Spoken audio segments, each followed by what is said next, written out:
പരിസ്ഥിതി ദിന പ്രസംഗം കേട്ടാലോ? ബഹുമാനപ്പെട്ട അധ്യാപകരെ, പ്രിയപ്പെട്ട കൂട്ടുകാരെ, എല്ലാവർക്കും എൻ്റെ വിനീതമായ നമസ്കാരം.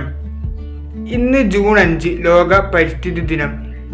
ഈ നല്ല അവസരത്തിൽ പരിസ്ഥിതിയെക്കുറിച്ച് 2 വാക്ക് സംസാരിക്കാൻ ആഗ്രഹിക്കുന്നു.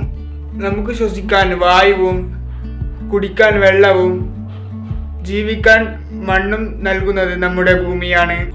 എന്നാൽ മനുഷ്യന്റെ സ്വാർത്ഥത കാരണം നമ്മുടെ കാടുകളും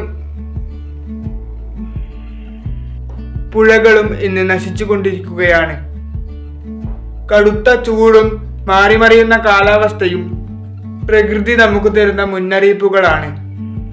പ്രകൃതിയെ സംരക്ഷിക്കേണ്ടത് മറ്റാരുടെയും അല്ല, നമ്മൾ ഓരോരുത്തരുടെയും കടമയാണ്.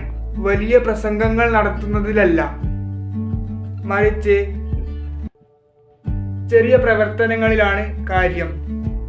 നമുക്ക് ചുറ്റും പരമാവധി മരങ്ങളോ ചെടികളോ നട്ടുപിടിപ്പിക്കാം. പ്ലാസ്റ്റിക് ഉൽപ്പന്നങ്ങളുടെ ഉപയോഗം പൂർണ്ണമായും കുറയ്ക്കാം. വെള്ളവും വൈദ്യുതിയും അനാവശ്യമായി പാഴാക്കാതിരിക്കാം. നമ്മുടെ വീടും പരിസരവും വൃത്തിയായി സൂക്ഷിക്കാം.